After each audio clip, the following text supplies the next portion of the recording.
Audio on? Audio. All right, we're good.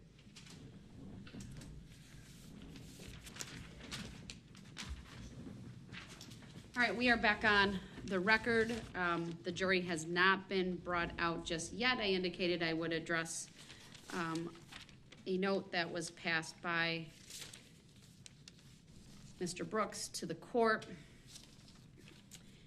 In it, he indicates the following: I have reclaimed my rights, parenthesis, that I never gave up or consented to give up, parenthesis, to be present, and you have not honored your oath of office to protect my constitutional rights, specifically my 14th Amendment, Section 1, which references equal protection of the laws.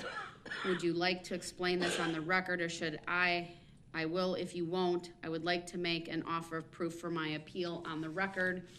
I indicated previously that should Mr. Brooks want to come back into this courtroom pursuant to Illinois versus Allen, he could certainly reclaim the right to be present, but he would need to be willing to conduct himself consistently with the decorum and respect inherent in the concept of courts and judicial proceedings.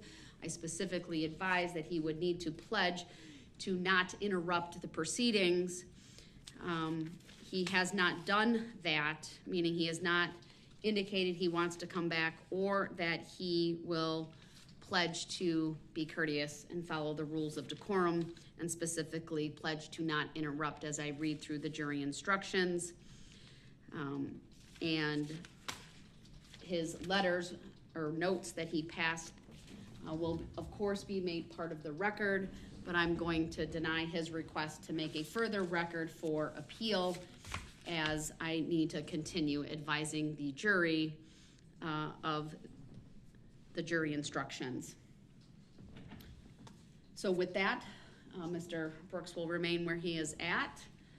Anything further he wants to address, he will need to do that in writing, as he has done with a note, but I don't feel the need to give him any additional opportunity to explain that. What I will ask is he going to make a request to come back into this courtroom? And if that is true, he can give me a thumbs up sign, and then I will address that. All right, I will unmute him. Mr. Brooks, what is your request as it relates to coming back into this courtroom? I've requested to come back into the courtroom with the first writing that you said I had to write. I put that on the record already, sir. You did not pledge to respect the rules of courtesy and decorum and pledge to not interrupt the court.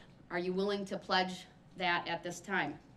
Your Honor, with all due respect, I've never had to do that before to reclaim my right. I've always asked, when you've given me the opportunity, when I felt that the time was right, I've always asked to come back, have I not? Mr. Brooks, given your conduct this morning and your blatant violation of my direct order to you to not interrupt when the jury was being brought out, I felt it important to strictly enforce the language of Illinois versus Allen, and only bring you back if you are willing to conduct yourself consistently with the decorum and respect inherent in the concepts of courts and judicial proceedings, and specifically pledge to not interrupt as I go through all of these jury instructions. If you're willing to do that, I will bring you back in. Your Honor, with all due respect, can we at least be fair and say today hasn't been as volatile as other days, or as the back and forth between you and I hasn't been what it has been previously? Mr. Brooks, we started the advisement to the jury an hour later than I anticipated, so I would thoroughly disagree with you that it might not have been volatile or loud, but it was nonetheless disruptive. So I will ask you these questions, sir. If you come back into this courtroom, are you willing to honor my request and order to you that you not interrupt as I read through the jury instructions? Your Honor, I don't understand the question that you're asking. Sir, are you willing to refrain from raising the issue of subject matter jurisdiction if you come back into this courtroom? Your Honor, with all due respect to your ruling on Illinois versus Allen, that was not part of Illinois versus Allen. I don't understand why that's being Mr. made. Brooks, I'm not going to debate the meaning of Illinois v. Allen with you. I'm simply trying to get you back into this courtroom. You seem to want to be here, but you don't want to pledge to follow the rules of courtesy and decorum. So that's on you. Your Honor, this has never been done before. It's never been done before, and I've always been able to reclaim my right to be able to be present. Are you willing? Which is what I stated when I first came over here. I've been stating the same thing. I've actually told the bailiff numerous times. Mr. Brooks, I am strictly enforcing the language of Illinois versus Allen, which says the following. I will repeat myself again. Once lost, the right to be present can, of course, be reclaimed as soon as the defendant is willing to conduct himself consistently with the decorum and respect inherent in the concept of courts and judicial proceedings. I have not required the pledge previously. I've allowed you to come back, but given the interruptions this morning and your immediate discussion of things like subject matter jurisdiction and my oath the minute one juror walked through that door, I cannot take that. I will not bring you back in without that pledge. So where does it say anything about a pledge, Your Honor?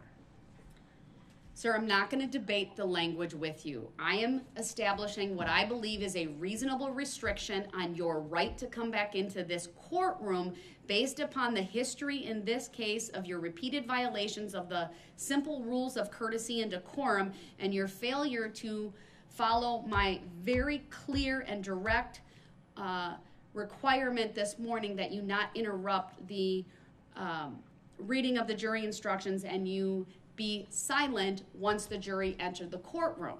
I did that in part because it not only preserves the dignity and decorum of this trial, it also frankly protects your rights and it minimizes your bad behavior in front of the jury.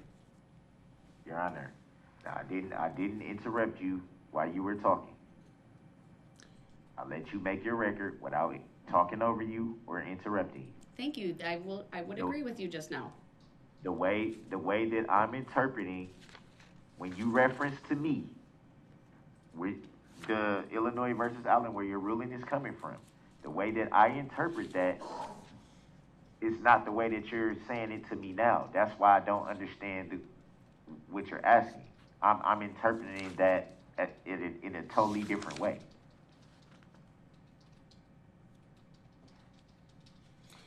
I'd refer you to the third section of Illinois versus Allen, where the U.S. Supreme Court was discussing what the trial court did in that case.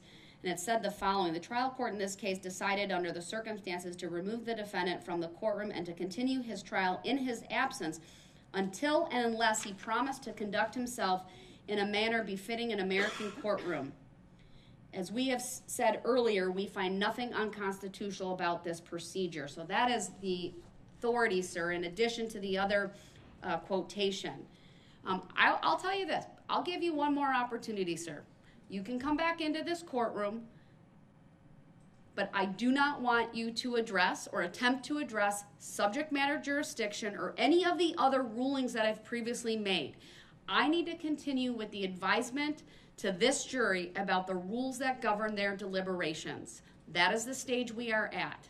And if you violate that in any way by raising any of those legal issues in their presence, that will be in direct violation of the requirement for you to reclaim your right, and you will be removed back to the other courtroom.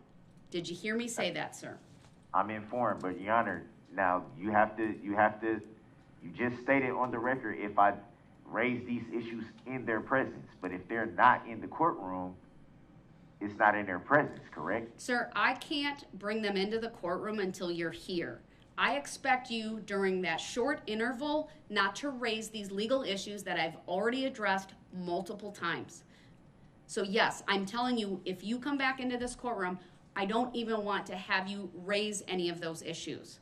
I want to bring the jury right out without interruption. That is my clear expectation, whether the jury's in the courtroom or not. Your Honor, I'm confused because you just said don't raise any issues in their presence, and now I'm confused. Because you're indicating to me by your statement that you intend to raise them once you get back into this courtroom. And so I'm Your making Honor. that another restriction, and you need to pledge to me that you will not do that. Your Honor, the way that I'm interpreting what you just read to me from the other section that you just read from Illinois v. Allen, it does not have that language. So I'm Mr. Brooks, I'm not going to interpreting- debate the language. Do you want to come back in here or not? I've stated numerous times that I shouldn't even have been brought over here anyway, and that I wanted to come back. But now what I don't understand about it, Your Honor, is that there's being rules enforced. Mr. on Brooks, do me you being want able to to come come back in here or not? It's a very simple I question. said yes already. All How right, many then times I'm do I have going- to say the same thing? Because then you go on and make other statements, and then I can't Because- even effectuate your request. But I'm trying to tell you how I'm interpreting what you're saying to me. If you want me, Mr. if Brooks, you want me I'm going be to mute informed- you. We're going to go in recess. He can be brought back over, but I will advise you that if you start back in, even outside the presence of this jury, with any of the legal issues I've already ruled on, you will go back to the other courtroom. It's that simple. So we'll be in recess. He'll be brought back over, and then we'll start back up.